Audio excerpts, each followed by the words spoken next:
Hey, this is Bill Gladwell, and welcome to episode number 4 of the Hey Look at Me podcast. In this episode, I sit down with comedian Tyrone Davis. Tyrone has entertained audiences all over the country with his high energy and take-no-prisoners attitude, and it's made him a standout among stand-ups. Some of his credits include TV and radio, and shared performances with the likes of Todd Young, Spanky Brown, Killer Bees, Bruce, and many more. He has also traveled to entertain our troops in Kuwait and Iraq. Tyrone and I talk about a common theme here on the podcast, the importance of having a mic in your hand as much as possible. Then how 90 minutes of the amazing Kreskin is enough for a lifetime, and how comedian Todd Young helped him get started. If you haven't already subscribed to the podcast, you can subscribe on iTunes and Stitcher, and when you do, leave a 5-star review. I would really appreciate it. You can follow me on Twitter, @BillGladwell, and you can jump on my website with any questions or comments at BillGladwellLive.com. So enjoy episode 4 of the Hey Look at Me podcast. You done podcasts before, huh? Yeah, I mean, you do it live? Rules. No, you do it live, or do you? No, it was. I don't know if it was live. I don't know if it went out live or not. I think it might. Well, I mean, not live, but I mean, did you do it in person or did you do it like on the I did. internet? I did it in person. Okay. Yeah. Another club?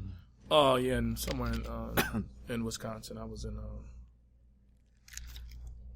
What was I? I was in Janesville, Wisconsin. How was that? How was the Janesville, Wisconsin? How is it? It's okay. I've gone there. I've been there a lot. So really, yeah, they got a little place up there called the Armory that I've done. A couple of places up there I've done. So, and the guy who I did it for, he's like a wrestler, and so they have a podcast. Andy and Chad Sheridan, they did. And so I did one with them one night. Got it. As what? Not in the middle of winter though, huh? It was, yeah. It was this winter. It was like January. I was in December. I was up in northern Illinois. Well, Chicago, almost to Wisconsin, because college hired me out. Okay. And it was cold. Yeah.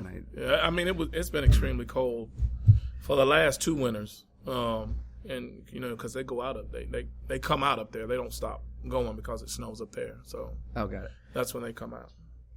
So. We have Tyrone Davis, and you're from North Carolina. Yes, I am. What part? Winston-Salem. Are you originally from there? I am. Yeah, thank you. I'm actually from a small little town outside of Winston-Salem called Rural Hall, North Carolina. And you have to pronounce it like rural, not rural. You got to say rural. It's spelled rural, right? Right, it's spelled rural, but you pronounce it rural. We were talking last night, and I asked you how you got started. When did you know you were funny? Well, anytime you're trying to make people laugh, you like to think you're funny all the time. But just as a kid, I was always a kid that, made his mom and daddy laugh and his brothers and sisters, the family. Are you the youngest? Yes. That's why. It always happens that way. It's like, because the pictures for the brothers and sisters that are older are all in the photo books and everything, right. And they had the attention, and you had, when you're the youngest, you have to do something to stand out so mom and dad notice you. Well, actually, it wasn't like that because I am the youngest, so everybody else was older than me. So it was like having a house full of parents. Oh. So, yeah, I got the best of everything. Yeah. I mean, even though we were poor, I got the best of everything. How many years between you and the next sibling? 11 years. That's why. Yeah. Every 7 years it starts back over and you become a firstborn again. Is that it? Yes. Yeah. So there's a long time. So that's why everybody was doing that. Yeah, got it. Yeah. So even in school. Yeah. I had a good time. In school, people thought I was an only child. Yeah, because, the distance between my siblings was such. But I had a great life, a great home life. And I think what made it so great was because we were poor, but I had no idea because my mom and dad never let us know that we were poor. Yeah, if you don't know, you don't know. So, yeah. Thought everybody lived like we did. Yeah. Yeah, it was funny. High school years and stuff. What time span what years are we looking at? Oh, I graduated from high school in 1982. Yeah, so you're not much older than I graduated in 89. Yeah, so I'm not ancient. I just look this way. So, okay. So, it was way different. Who was the first comedian that you really saw either on TV or video, or who do you remember? Because Richard Pryor was back then. Yeah, well, of course, Richard Pryor, the greatest in my opinion of all times. But I looked at a lot of television, so I grew up on a lot of the television comics too. The Bob Hopes, the Dick Van Dykes, the Red Buttons, right. Red Skelton, Nipsey Russell, Slappy White. A lot of the older Red Fox.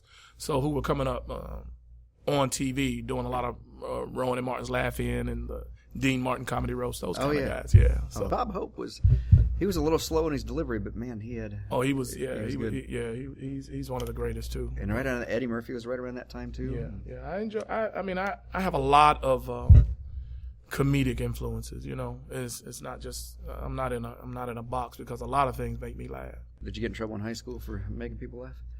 Yeah, if you call, what do they call it? In school detention. Yeah, I think that qualifies. Yeah, not a lot of trouble. I really wasn't a troublemaker, but I used to. Other people used to laugh, and they used to point at me and saying that I was the reason they did it. So I got in trouble. They laughed. Yeah, I was the scapegoat, exactly. At the time, though, when you were a fan of all the comedians, and in high school, did you have any idea that you would one day be a stand-up? No, actually, when I was younger, I sang. So, oh, no kidding. Yeah, I sang when I was younger. The usual route, the church choir, the things like that. And so that was kind of, if I had any kind of aspiration to be any kind of an entertainer, that would have been it. But I had put entertaining to the very back of my mind anyway. I'm singing or making people laugh. But I always had this gift. I like to think it's a gift to make people laugh. And it just kind of leaned towards that. And I thought about it very seriously, maybe about 5 years before I even gave it a try, and did my first open mic, which was like in 2000, 2001. And you were telling me about that last night. Before the show started. Let's go over that again. So you had a buddy that had a club or managed a club? Right. No, I had a buddy. Can I call his name? Yeah. Oh, yeah. I have a friend of mine. His name is Todd Young. Unless you're going to say something bad about him. No, not at all. I have absolutely nothing bad to say about him. And I know of him. I told you yesterday. I know it from Bob and Tom show, actually. Yes. Because he's got some songs. And I've heard him on the Bob and Tom. So I've not met him, but I know who you're talking about. A very, very talented man, and gave me my start, both amateurly and professionally. Very funny man, very nice gentleman, talented person. And I had been thinking it over for a long time. And so one day I saw the image of a club, and it said Comedy Club at the bottom. So I went, introduced myself to him, and he gave me the thing that I guess was then, and this is how much. This was 2004, did you say? Yeah, this is 2001. So, and it was like one of those things where he gave me the line like, hey, well, give me a tape. That's how fast things have changed. 15 years ago, it was a tape and a bio. Yeah. He said, send me a tape and I'll look at it and everything. And you know how you get to that crossroads in your life where you're saying, are you going to talk about this thing forever or are you going to do it? And so I turned away from him. And then I was like, I got to that moment. I was like, look, you've been talking about doing this forever. And so I turned back around. I said, excuse me, man. I said, listen, I don't have a tape. I've never done anything. I don't have anything for you to look at. I say, but if you give me about 5 minutes, I bet I can make you laugh. And he liked that. He gave me an opportunity. He gave me some free tickets to the grand opening of his club. I went in, and that was like January of 2001. Did my first open mic in February of 2001. And he invited me back, and I started working on it from that point on. That's funny because you say that about the tape. You didn't have one. Right. And you were honest about it. Yeah. I lied. So because I was doing corporate work back in that time. Okay. Stage comedy hypnosis show is what I did. Wow. And so corporations, the party planners and the meeting planners would always say, we need a DVD or a tape. Right. But it was a video. They needed a video. So I'd send out blank CDs. Right. And I got booked. That's smart. And one time somebody said, listen, there's something wrong with this CD. And I said, yeah, but the deadline's coming up. Can we just go ahead and book it? I'm good. And they went ahead and booked me. So only one time, which means only one person out of all the years that I have been doing it watched the DVD. Right. So, necessity is the mother of invention. That's pretty smart. They just wanted to know. I didn't even really have one if they asked for one. But they, just like you. And I that was funny to me because, and you've done it, like we talked yesterday. You make a decision that it's what you want to do. And I was just at that crossroads. I was a worker. I've worked all my life. And it was just one of those things where I said, look, either you're going to do it or you're going to leave here and never come back and always talk about doing it. And so I did it. And he gave me an opportunity to come to his club and try it. And how long did you get the first time? I think they gave us 5 minutes. And I did 3. And I disqualified myself. He gave me my first lesson in show business. He was like, always do your time. Oh, got it. Yeah. Yeah. And he was like, always do your time. And so, but he invited me back anyway to be a part of a show that he was putting on, doing the open mics. And then he put together a troupe of us. And it turned out pretty nicely. And you can't do that now, can you? Well, you can, but the open mics now at some of the clubs, they'll let you on stage if you bring 7 friends that are paying, right? Yeah. People call them bringer shows or something like that. Yeah. You have to bring a minimum of certain people, and then they have to buy a minimum of 2 items or 2 drinks. And, yeah, it's kind of like pay as you go, which actually, when he had his open mics, he charged us to perform. However, he used the money that he charged us to pay us in prize money. So he never really charged us. Oh, no. Okay, so. Yeah, but you didn't know this. So he didn't charge us to perform. It felt like it at first. But that was just to see, first of all, I guess, if you were serious. It was like an office pool right, or something. It was right. And he never kept a dime. And all the entry fees, he divided it up equally into first, second, and third prizes and gave it to the comedians who won. That's not bad. No, I mean, he is really, and if you ever hear this, he's a great guy. And for those of you who already know him, Bob and Tom, people that listen, Todd Young, one of the nicest comedians, not only one of the funniest and talented, but one of the nicest people. And the guy, one of the people who helped me along the way to give me my start. That's very cool. Yeah. Very cool. Could you do the same thing now, today? If somebody was starting off today, could they do the same thing? I think they could. I don't know if there's really any advantage to it now. You don't find as many people trying to nurture new talent. Yeah. And then, of course, and I don't want to sound like a grumpy old man, but of course, some of the new talent, they don't have the patience. They do 3 open mics, and now they're ready to feature or headline your show. I've heard that a lot. Plus, they're on YouTube, or they're on YouTube put stuff up. Right. Yeah. And so, and there's nothing wrong with building your own quote unquote brand, I suppose. But I think some of the less established, well-established comedy bookers, and even some of the more established ones, fall for the promotional angle. There are some comedians, who are great at marketing and video work and audio work because of the new social media. Everything is really good. I'm kind of an old head and I'm slow at that. And so you might book a comedian who has a dynamic website, but the 3 or 5 minutes that you see on their website, that's it, is the 3 or 5 minutes that they have. You get other stuff. Right. But so you have to kind of just, and so it can be done, to answer your question, Bill, yes. But I don't know if there's a lot of interest like it used to be. And now everybody, even me, I'm what they call a road dog. And I'm out here on the road, as many weeks as a year as I can, working on filling the calendar, trying to make people laugh anywhere I can. But now it's not even about being funny. It's just about being able to sell tickets and filling seats. So, well, how do you do that? Because, most of the comedians, for example, we have come in here, I know them, or know of them at least, from either Bob and Tom or they've been on The Tonight Show. But the people that come into the club don't know them. Right.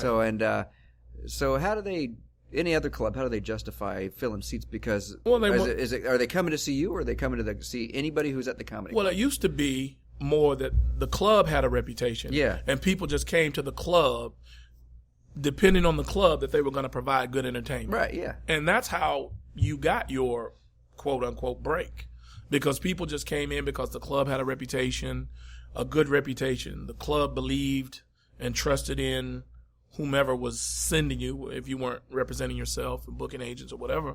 And so they would come out to the club. Well, now, since there's so many venues that are not necessarily comedy clubs, but are doing comedy nights or comedy rooms or whatever, then it's all about credits, what you've been on, what program you've been on, that kind of thing. And that kind of has gotten the market kind of between that and people advertising professional comedians, and you're getting that open micer who's done 3 open mics. Yeah. And people come and they're not entertained.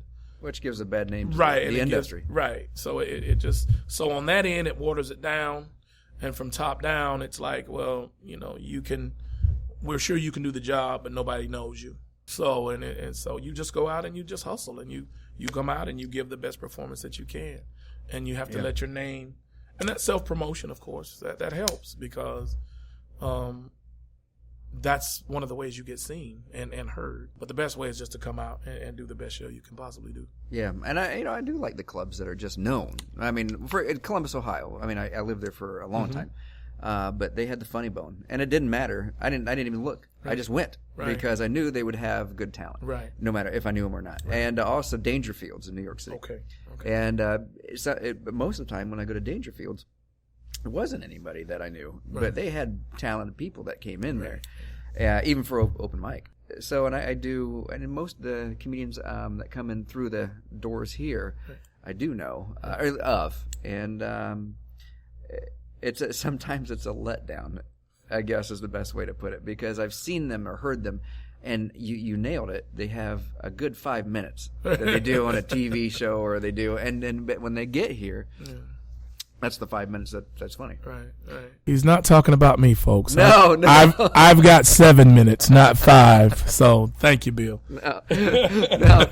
But I mean, just not here, but other clubs. Absolutely. And, I know. We were talking. My wife was yelling at me when she was sitting back when I was talking.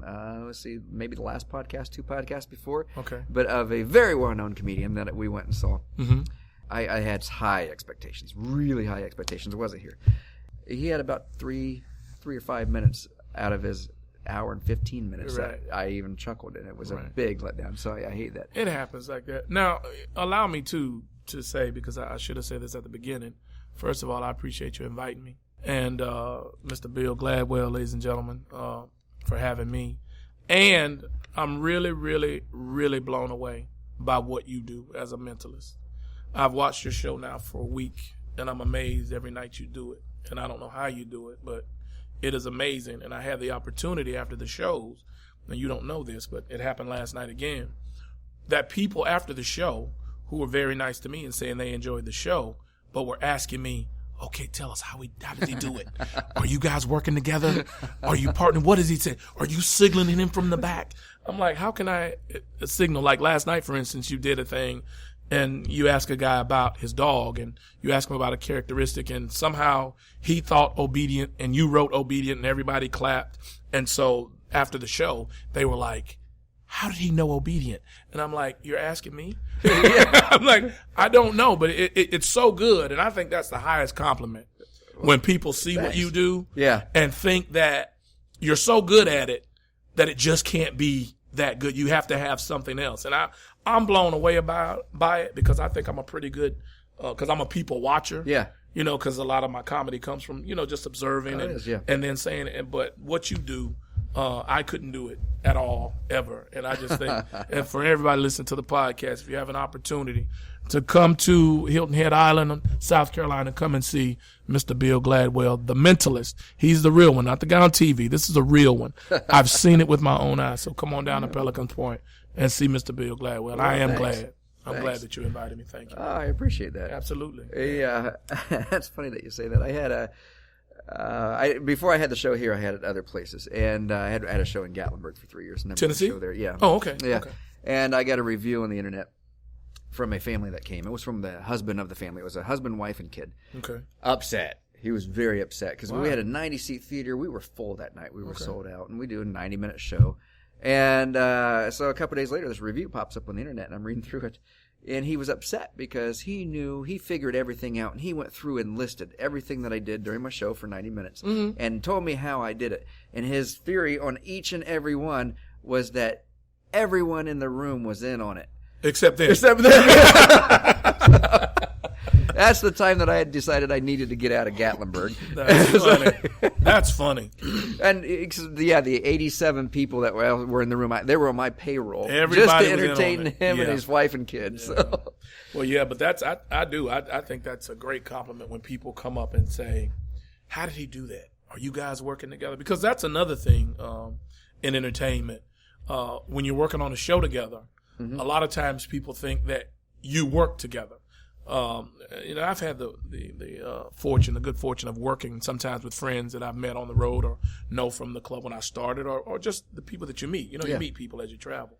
But a lot of times, particularly when it's a good time had by all, there's just always some feeling that, it couldn't have been that fun without it being, pre-planned. Right, it's a compliment in a way, I think. But then again, I mean, it shows that people were really impressed and enjoyed themselves. But there's something about, I guess, human nature that just, man, this was just too good to be true. And so they think it's too good to be true. Yeah. But between the two of us, I mean, I just sit back and marvel at what you do. And then it helps me because I've got a decent memory. And, of course, and you have an excellent memory. Well, man, when you're up here. I appreciate because you remember everybody's name. Yeah. And what everybody thought of and I appreciate people's that. first kisses. And that helped. Oh, man. Oh, hey, listen, Bill, you don't know this, but last night, the guy that you did the first kiss, he was really upset. He thought he knew. He thought he knew who his wife's first kiss was. And guys and ladies listening, Bill does this thing. Can I tell him? Can I say? You can tell him, yeah. Bill does this thing where he gets a couple that's been married a long time, and he separates them because he says he's going to tell, the husband something, a secret that the wife doesn't. So he separates them, and it's for fun at first. And he asked this couple last night, the wife, do you know who your first kiss was? She said, yes. He asked the husband, do you know who her first kiss was? And he was like, yes, very confidently.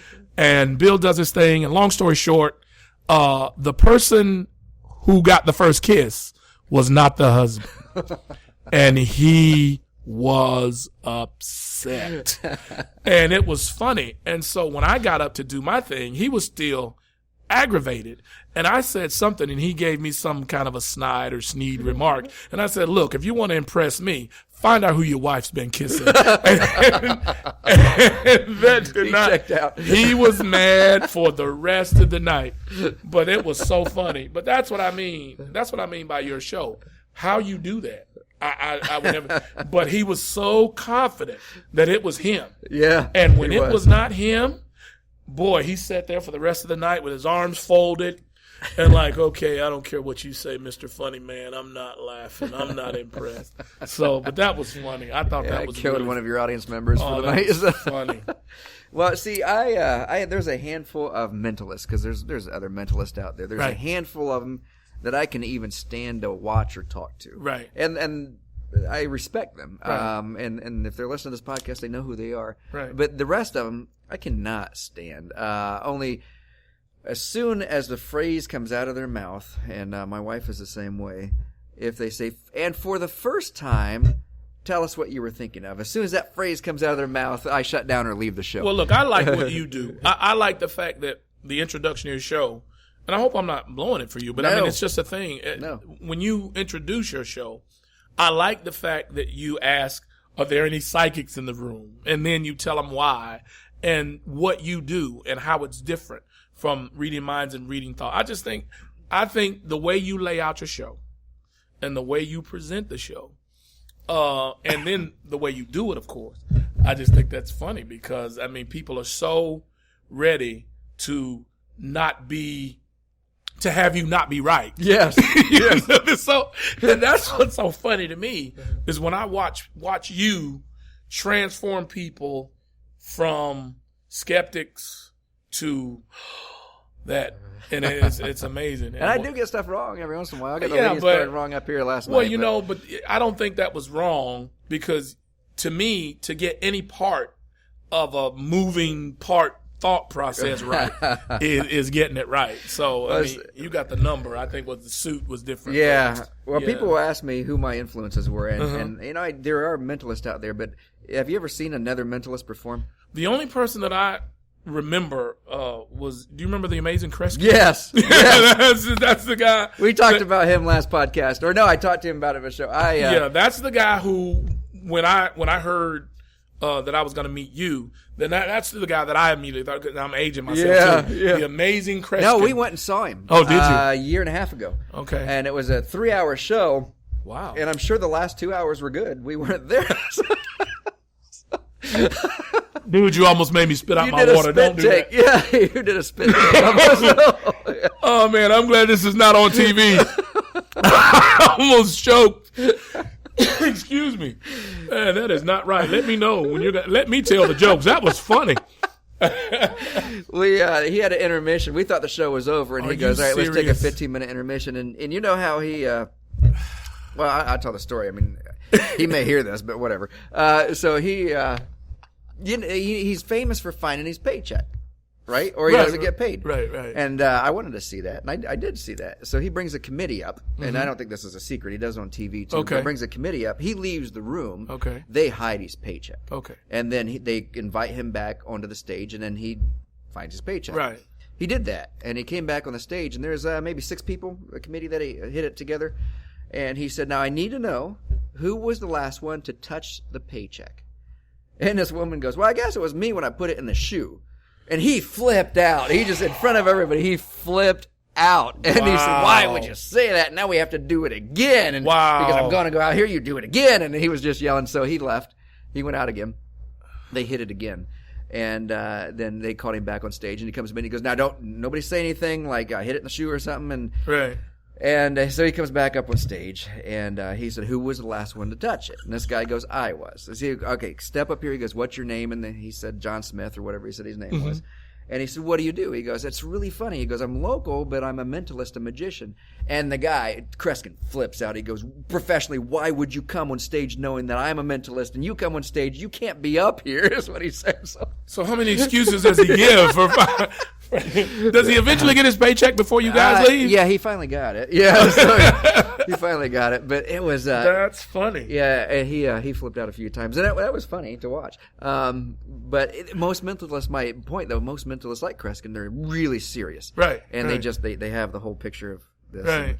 And when people ask me in interviews who my influences are, it's not any, it's Prince. Right. The artist. Right. And stand-ups. Right. Stand-up comedians. That's nice. Because I love stand-up, and even though I don't do it, I want the audience I want them to be laughing throughout my show. Right. And well, so, you do some funny things throughout. You say some funny things throughout. And if you look at my style, it's really really loose, and I have fun with people. You make people comfortable, but it's funny though that you say that because that's the first person that comes to my mind. This the amazing Kreskin. Yes. But it's funny because when you do your thing, like I was gonna say, you could do stand up. I think I could never do what you, but I do think you could do stand up because you make people comfortable.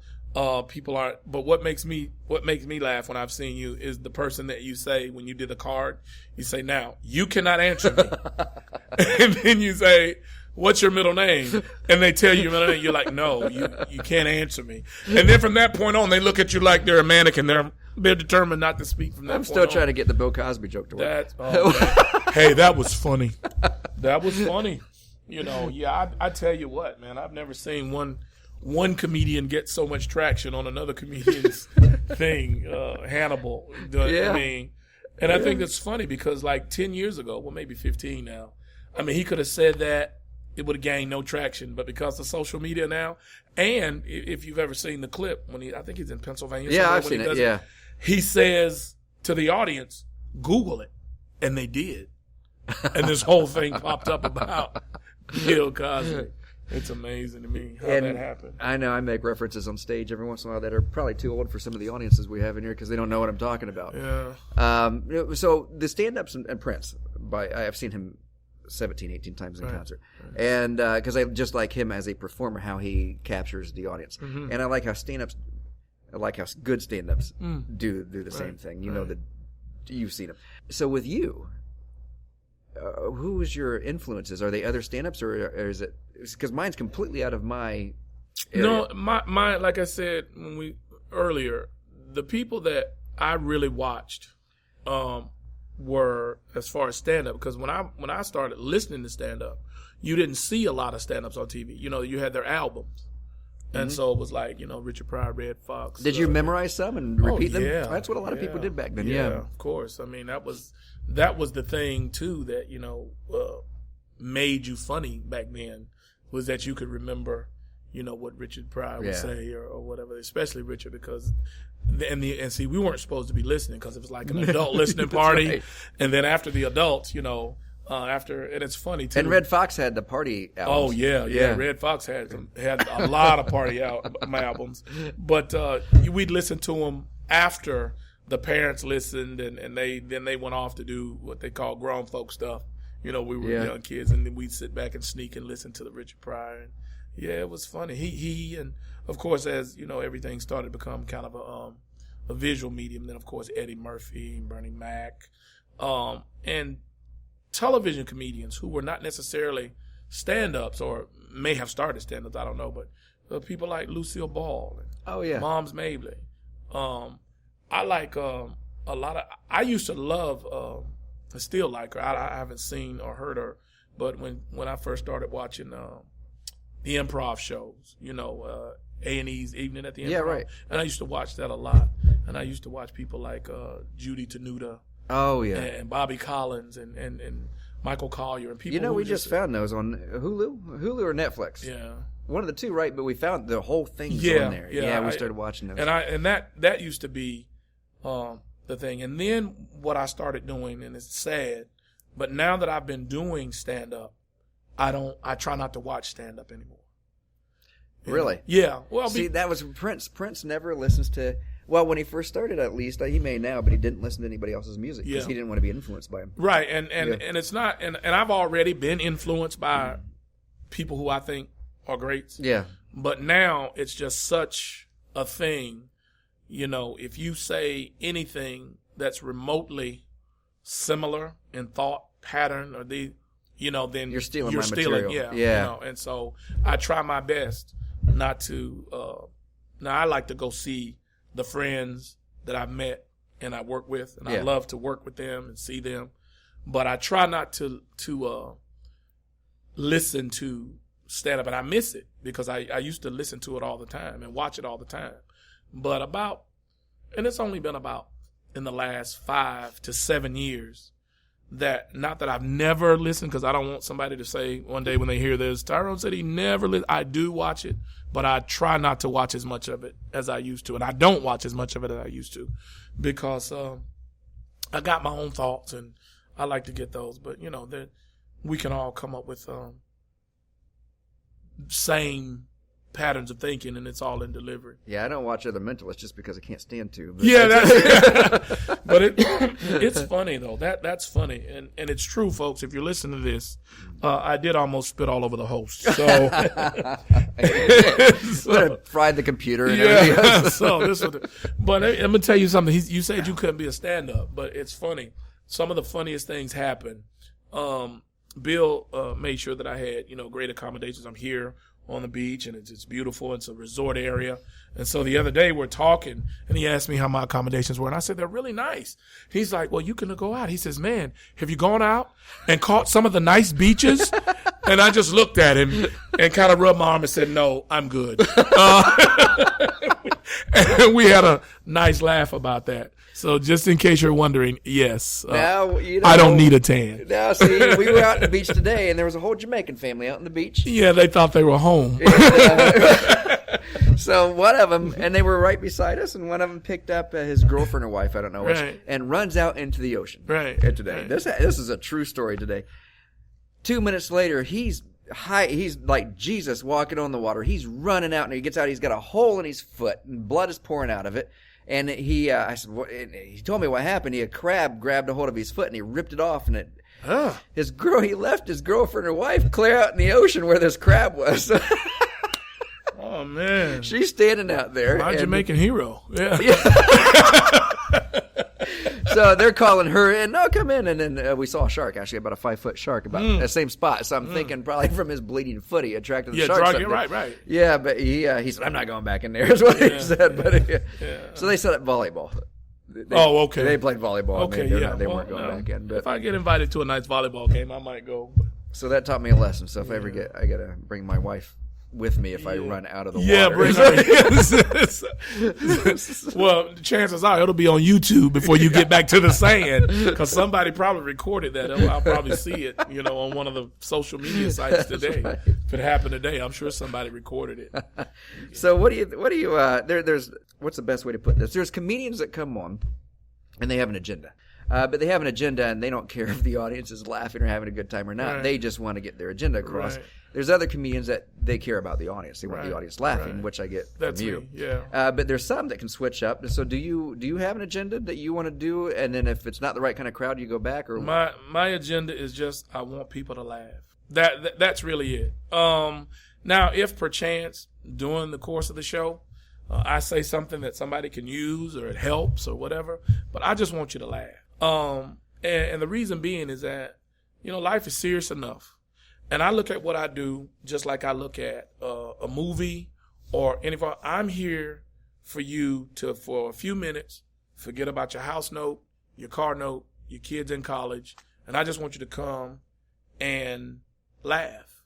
And one of the things that I found out it still goes on, I have a show where I don't have to say anything to the audience. And then, of course, I can talk to them, And everybody, for whatever reason, because we'll come and, well, don't sit me in the front.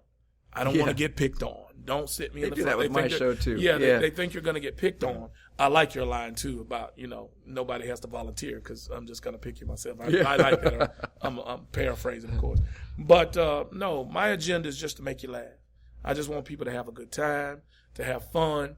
And when I do interact with the crowd, people call it crowd work, but when I do interact with the crowd, I don't do it as to so even the person that I'm talking to feels picked on. Right. So I don't, because it's easy to make people laugh at someone else. Yep. That's not what I do.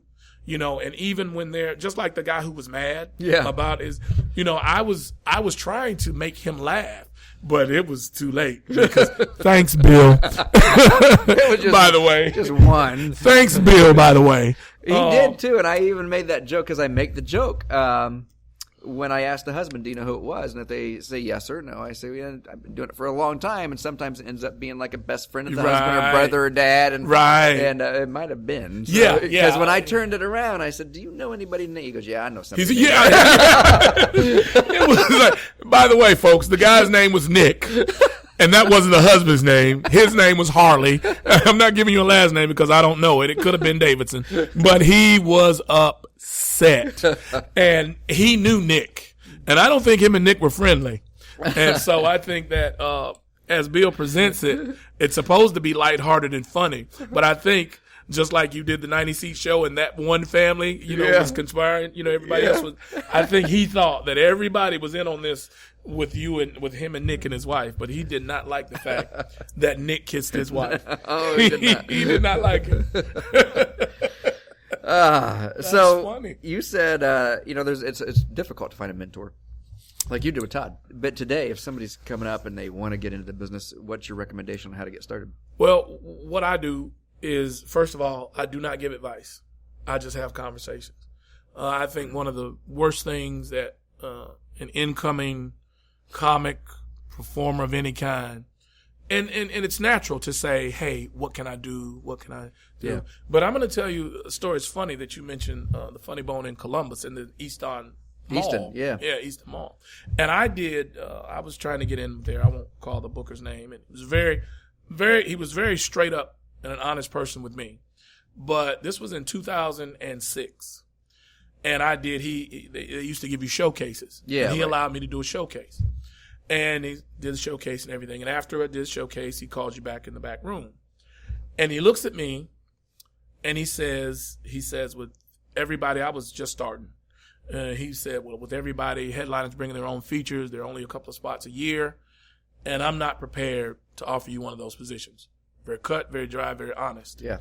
And I asked him, I said, is there anything that you could tell me that I need to do?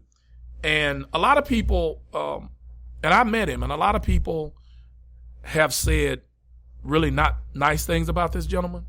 But the one thing that I like about him is that he was honest.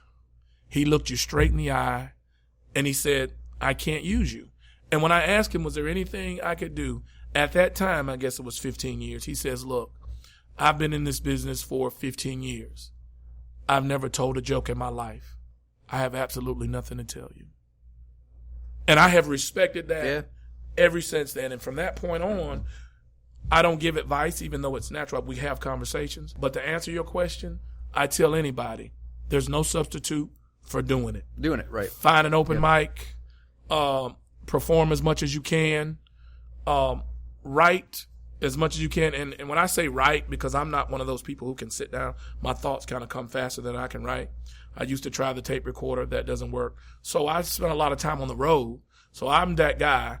Thank God for Bluetooth, because I'm that guy walking down the road talking to myself, but people just assume I'm on the phone. 10 years ago, they were like, that guy's crazy. But just there's no substitute for doing it. Find open mics, go to clubs, ask if you can get on. And then when you get an opportunity, take advantage of it. Try to be as good as you can, because generally you're only going to get a few minutes. Yeah. Generally it's going to be during the middle of the week. Like you spoke of, it might even be a bringer show, a comer show, whatever they say. But just do it. Just get out and try, and always be prepared when somebody says, oh, you are a comedian. Well, I need one for 10 minutes. You know, yeah, right. I'm not going to pay you, but you got a crowd here, and I'm going to give you an opportunity to do it. So be prepared. You know, the worst thing you could do is go, could you get, no. Always be prepared. And there's no substitute for just doing it. That's just good do advice. Do it. You know, I run into a lot of magicians. I know a lot of magicians. Okay. And the ones that are friends of mine don't do this, but magicians will call themselves really good magicians, or professional magicians is what they say, which professional I always took as, you know, you're getting paid. You're getting paid. But I don't know if they do that. But they've sat, what they do is sit in front of a mirror on their bed and watch in the mirror and do little card tricks and coin tricks, or they'd film something on the on YouTube. But they've never actually gotten paid to do a show before. Right. And do comedians do that? They sit at home on the bed, look in the mirror, and tell jokes? Well, you know, I tell people, I don't know about anybody else, but, you know, I remember one time doing a show, a couple of times, some friends of mine, they used to call me the Beast, because I move a lot. And we were in Kuwait, in Iraq. I had an opportunity to go there and entertain men and women in armed services. And every show, I kicked over something or knocked over something, not on purpose. And so they started calling me the Beast. But the microphones have gone out on several shows. And so I'm holding the microphone, and I'm still talking. And somebody inevitably will yell out, "The microphone's not working." And I go, "Yeah, I know, but, you know, when I first started, this used to be a brush." So I'm just holding it. So, you know, I'm not the in the mirror guy, but I hear of people going over, because you have different kinds of comics, and you have that comedian who's always on. Hey, let me tell you this. What do you think about this? That I'm not that guy. Yeah. But that's the wonderful thing about what, you know, I do, is that comedy is such a subjective medium that you can find something for everybody. That's right, yeah. And I never, like you talked about The Mentalist. Yeah. The one thing that I always say about other comedians, I never say about any comedian, whether they're brand new, veterans, or whatever, I would never say that a comedian is not funny. But I reserve the right to say that they're not funny to me. That's right, yeah. And that's a difference. And there's a difference. Yeah, there's these mentalists. I mean, people came and seen Kreskin and they loved it. Right. It's just not my cup of tea at all. And he's the only reference when you ask me that I have, because I just remember him because he did those shows like the Laugh-Ins or the whatever, you know, he did those variety shows. He did Carson. Because Carson came up with the great Karnak, making fun of Kreskin, and then Kreskin didn't even realize that Carson was making fun of him. Yeah, it was funny. Yeah. And as you notice, I do a little, it's kind of a throwback tribute. You notice that after you do your thing, I grab one of these menus and I hold it to my head like the great Karnak. You know, I do that. So that's kind of an ode to Johnny Carson in that era too, because television is with everything now in high def, 3D, magnified, whatever. And when you see old black and white clips or early color clips, you think it's a long time ago. It's been a while, but it wasn't that long ago. It wasn't. So, and that's the one thing I tell people all the time is that, you know, it's not been that long. And what you do, and now that I've seen it in person and what I do, it's more than just a job. It's an art. Yes. Yeah, absolutely. It's an art. Yep. And so, you know, and I've met so many people that think, hey, you know, because I'm the funny guy in the break room, you know, I can do what you, I can do that. And I'm like, well, hey. And from time to time in an audience, you know, there'll be that person that just won't be quiet. And so from time to time, and I haven't done it here, of course, but from time to time, I have gone and said to a person, "Wow, you're pretty funny." And so I will hand them the microphone, and they'll go, "What?" And I'm like, "Well, it's your turn. Tell us one." And usually, it's silence. And then I'll take the microphone back and say, "Yeah, it's not as easy as it looks." I know, right? So if Tyrone Davis, that's who I'm talking to now. But if people want to get a hold of you to book you, or if any questions, how do they get a hold of you? Well, I have a website. Thank you for that. I have a website, TyroneD.net. It's like one word, looks like Tyrone, but it's Tyrone D, TYRONED.net. You can always look me up there. My schedule is on there, and the number to contact me to book me. You can always. Can I give my number? Oh, you can. My number, if you want to get in contact with me directly, is area code 336-655-4216. And I can do any type show, anywhere, anytime. I have a club show, which is what you might call the nightclub show. I can do corporate events, churches, children's parties. No, not really. That's part of a joke. But any kind of an adult function that you need and you want to have a good time, please feel free to give me a call. It's Tyrone Davis. That's TyroneD.net. And thank you, Bill, for allowing me that. I appreciate it. No problem, Tyrone. And thanks. It's about 7 o'clock here our time, and we need to get ready for the show coming up today. So, I'm looking forward to it. Thanks for doing the podcast. Absolutely. It's my pleasure, Bill, and I really appreciate you having me. Thank you very much. I really do. Thank you. Not a problem. All right.